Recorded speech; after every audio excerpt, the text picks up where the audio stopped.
Hello, everybody, and welcome back to 50 Shades of Tay. I'm your host, Taylor Gonzalez, and today I am joined by the one, the only Eric Dains. You guys know him from Big Yellow Taxi, where he does his improv, and Legacy of Fools, where he is playing Dungeons and Dragons on a weekly basis. Eric, welcome back. How are you doing? Good. I'm a little chilly. It's a little rainy, but thankfully, I think the both of us have something to warm us up.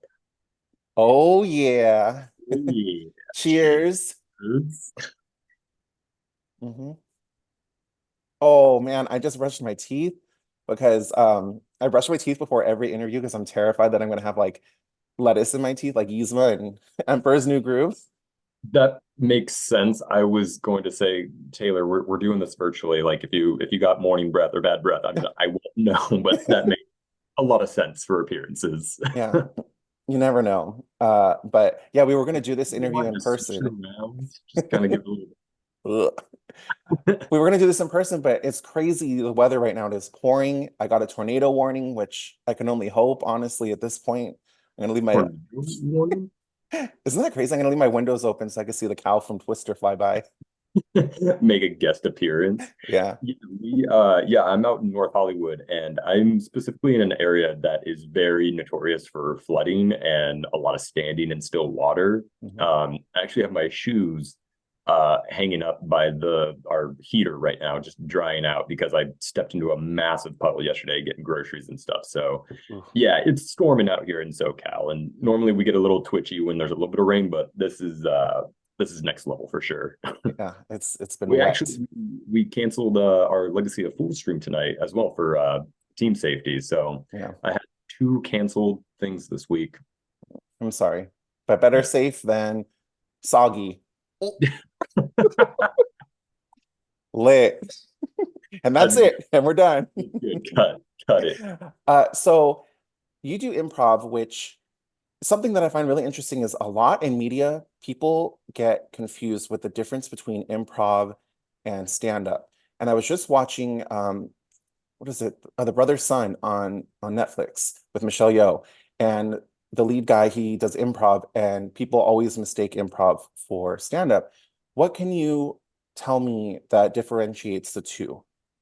Yeah. It's I find that there's a lot of really simple ways to differentiate the two. The first one, like stand up, is entirely self-based. As a comedian, as a stand-up comedian, you are the writer, you're the performer, you're the director, you're the producer of all of your own written material. It's all pre-planned, it's all pre-written. You go on for the most part knowing what you're going to say on stage. And some stand-ups improvise some stuff. If you've ever heard of the term crowd work, sometimes comedian stand-ups will go off their written path and interact with the audience, and whatever happens in moments of spontaneous, organic discovery, that happens. But typically it's all pre-planned. They know what they're going in with. A lot of times actually with stand-up, that comedian is refining the same written joke for sometimes years. I mean, they'll have, a premise of an idea and write out a joke for it, and then they'll try it with a different, setup or a different punchline and really refine what that material looks like. Now, however, improv, it typically is never done solo. There are a few one-person shows out there that are completely improvised, but typically you have a team of other improvisers without any preconceived notion of what's going to happen that night. Nothing's written, nothing is pre-planned. It's all done in the name of spontaneity and making stuff up on the spot. And that has its own caveats as well. I used to work in education for theater, and I did a lot of teaching improv, and a lot of the people, to get them to kind of wrap their heads around, like, well, how do we practice this art form? Because with stand up, you go up there, you say your stuff, you take back whatever the audience gave you, and you go, okay, that worked, that didn't work, I'm going to try it this time this way. In improv, typically you're not doing the same thing twice unless it's like the same short form game, or if you have a certain structure of a show like Big Yellow Taxi does. I kind of liken it to basketball. You never know how the actual game of basketball is going to go, but you practice all these different plays, you practice all these different movements with your teammates so that when an in-game situation comes up, you know how to react. You kind of know what way to go. You have a shared language of what to do on stage, Nice, which is a nice. long-winded way of saying being prepared versus not even unprepared, just spontaneous. So what is it specifically about improv that you enjoy the most? Is it being spontaneous? Is it the team effort? What is it that you enjoy the most? I think it's definitely the team effort for me. I have never done stand up. And the thing that terrifies me about it is if you bomb, which you will, it is part of part of the journey. It's you. It's because your writing didn't land. It's because your execution didn't land. I mean, you might have a stiff audience, but typically I think it's very much more professional Wait, knowing a what audience? I'm sorry, a what? a stiff audience. You heard me right. That's right. We're getting dirty, baby. But improv, yeah, if you fail, if you bomb, like a lot of it we say like, yeah, it could happen, absolutely. And one of the things when I was coming up in improv, when I was learning, kind of my 101 basics and stuff, it was if you're gonna fail, fail big. If you're gonna fall, figure it out on the way down, because that is the name of improv, is just to keep going. And you have that trust that you've got 5 to 6 other people behind you who are going to step out, support whatever you're going to do, and hopefully, save that fall. So it's definitely that team aspect for me. Yeah. Yeah. So you do improv with Big Yellow Taxi. When and where can people come and see this? Yeah, so we have a monthly show at the Glendale Room. We are on the second Thursday of every month at 8:30 p.m. We have a different special guest every time. Our structure calls for a special guest taxi driver, and then the improvisers play characters in that taxi, and then that off of that suggestion that we come up with in the taxi, that's what we do for the scenes going forward. I have been one time. As long as there's no twisters with cows, I will be going my second time tomorrow night. I am very much looking forward to it. Another thing that you are currently involved in is Dungeons and Dragons, and I am not super familiar with it. I am constantly in the live chat though, just hanging out, having fun, because even though it's not something I'm super knowledgeable about, your streams have always been very engaging, very fun to watch. What can you tell me about Dungeons and Dragons for someone like me who doesn't really know too much about it? Yeah, totally. It's kind of come into the mainstream the last couple of decades. I think Stranger Things really helped kind of propel it into a bit of a mainstream eye. But yeah, some people still don't quite get exactly everything that it is. So when I break it down as, a lot of us as kids, we started out playing board games, Monopoly, whatever. But Dungeons and Dragons as a game and by its design is way more collaborative than competitive. There is no win condition, there is no loss. It's more about collaborative storytelling. So the way you do that is you designate one person to be the dungeon master, sometimes shortened down to the DM. Or if you're doing a different game that isn't Dungeons and Dragons, but still the same style, it's called a game master. That person sets up situations and then gives the players the floor to react to those situations. And in Dungeons and Dragons specifically, I kind of divide them up. And I mean, Wizards of the Coast, the publisher of this game, also do. And I think it's just a very easy, direct way to do it. You kind of have 3 different things you're doing in Dungeons and Dragons. You're exploring, so the DM creates a bit of a fantasy world for you to go out and explore, dungeons being very classic and in the namesake, or, other fantasy towns, other, maybe parts of the forest or a cave or something. And you're really working on that exploration and seeing what surprises are out there. Another aspect of gameplay is role playing. So you inhabit a character, almost like an avatar. You have yourself as like the actor, the player, but then you have a character you're playing, and that character can be as different from you or as close to you as you want. A lot of people will go, big and fantastical with it. Some games will be super grounded and way more like the actor themselves, but you role play as that character in social interactions. So, for example, you might be trying to get into a town and you have to talk to the guardsmen who won't let you in. Well, how do you want to role play that? Do you want to try to persuade them to let you in? Maybe you want to bribe them, maybe you want to intimidate them. There's so many options. It's a real free flow kind of deal. And then the third aspect of Dungeons and Dragons is combat. A lot of these lands are dangerous. You're going to encounter goblins and dragons and everything, Ogres? and ogres. Yep. Yeah.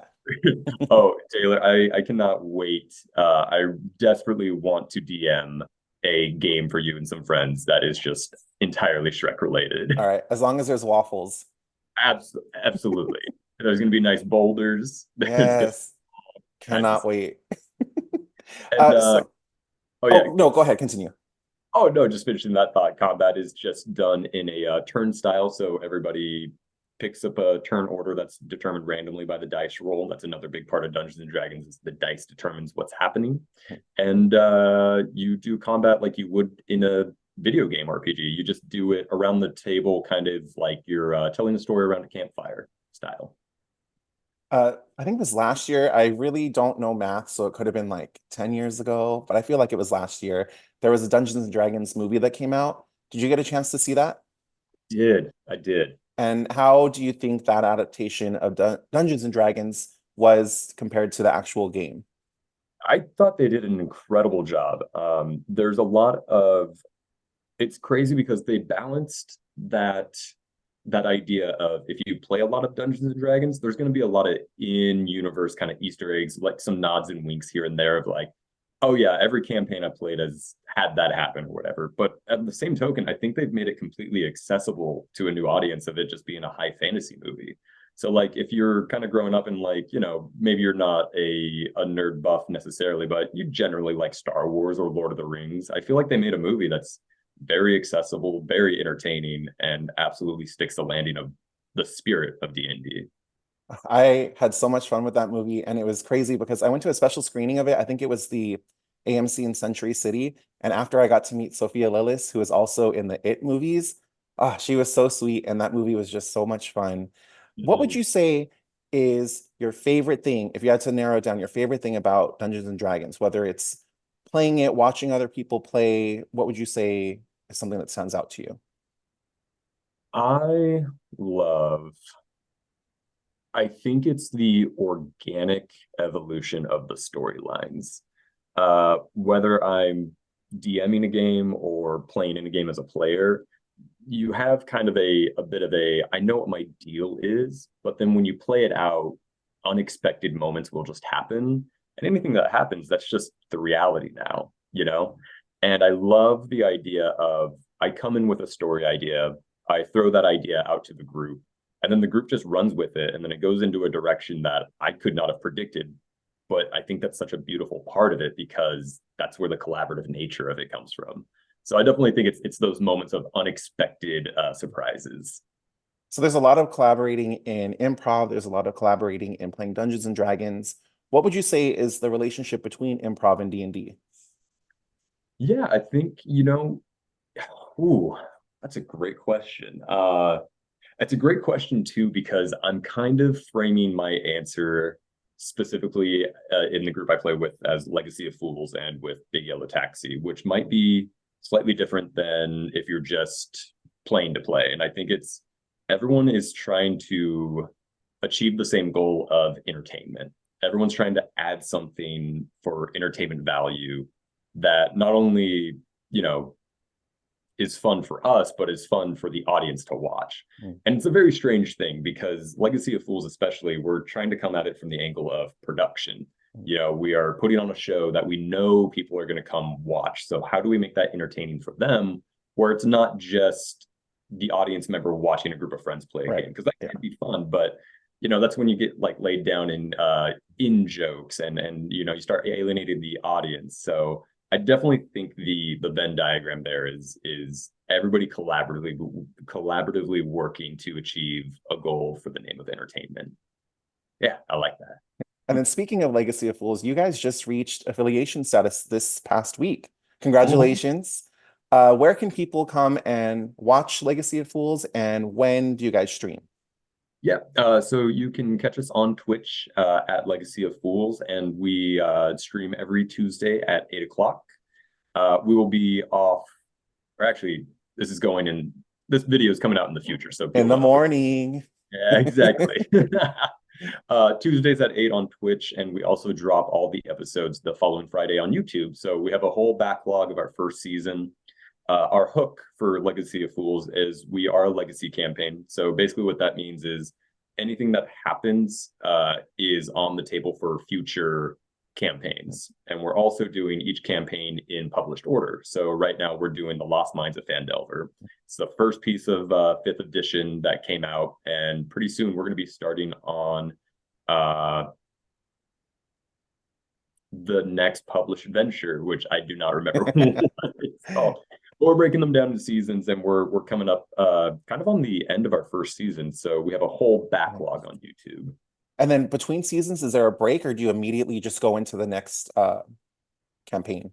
Yeah, you know what? We're not actually too sure of that. I think Mhm. we're going to charge right on through. We might take a week off just to kind of refresh, reset, but we've already been in pre-production for our second season. We've been meeting with our dungeon master Tim with our one-on-one sessions, talking about our new characters, because our old characters from season one, they're still going to exist in the world, Mhm. but we're going to change the perspective to some of these new characters, and I'm very excited for some of the stuff Tim Ooh. and I have come up with.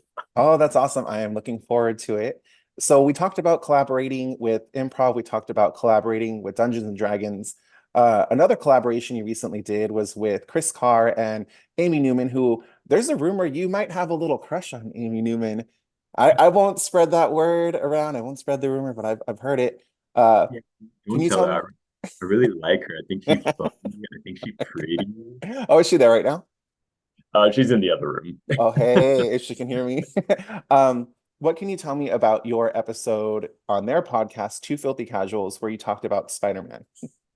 Yeah, yeah. So, yeah, my wife, Amy Newman, I'm just gonna throw that out there for everybody watching. I do have a crush on my wife. She and a fellow collaborator, Chris Carr, they came out with a new podcast called Two Filthy Casuals, where they talk about everything fandom related. And they asked me to come on and talk about something I'm passionate about that has a fandom. And I, for a while, was racking my brain on what could I talk about. You know, there's so much I could pull from. There's so much fandoms out there that I'm a part of and really like. And I decided to go superhero because I grew up reading comics all the way throughout high school. Spider-Man is my absolute favorite. And as I was talking to Amy about it, uh, what we wanted to do was we wanted to find a bit more of a specific angle on that. So it wasn't just broad and just Spider-Man. So I went ahead and I chose the topic of the original Spider-Man Sam Raimi trilogy. Because specificity is really fun to play and it really kind of narrows the scope of what to talk about. So it's not a 7 hour episode. And B, there's some longevity there because depending on how that first episode goes, there's plenty of room to talk about the second and third movie. So I talked about the first movie. The episode is out. Chris and Amy are incredibly wonderful hosts. It was very weird going on just because as a friend you want to do well, as an artist you want to put your stuff out there, Mhm. and it was a very funny mesh of I want to do it well for so many different reasons. That was a really fun episode. I liked learning about the radioactive splooge. That was very fun. But I will put links to the episode of Two Filthy Casuals that you were on in the description of this video, along with links to Big Yellow Taxi and also to Legacy of Fools. Where else can people find you if they want to follow you on social media to see what you're up to and when they can catch a show? Yeah, yeah. So I'm on Instagram at Viva La Danes. I was on X, formerly known as Twitter, but I went ahead and deleted my profile. Mhm. I don't dig the owner too much of that. So you can find me on Instagram. You can also friend me on Facebook. Find me at Eric Dains. I'm not on there too much, but you know, sometimes I'm posting and promoting there as well. Well, thank you so much, Eric, for joining me. This was so much fun. I appreciate you switching to Zoom so we didn't have the cow from Twister slap us in the face with an udder. I mean, I would have enjoyed it, but it might have hurt. No, thank you, and thank you for being I flexible. only Yeah, had two the sips of the wine. rain is atrocious, and it's very nice to have the technology just to kind of key in and plug in at at our leisure. Well, thank you, Eric, and I look forward to catching you on Legacy of Fools and seeing another episode or another show of Big Yellow Taxi very soon. Mm. Likewise. Bye. Bye bye.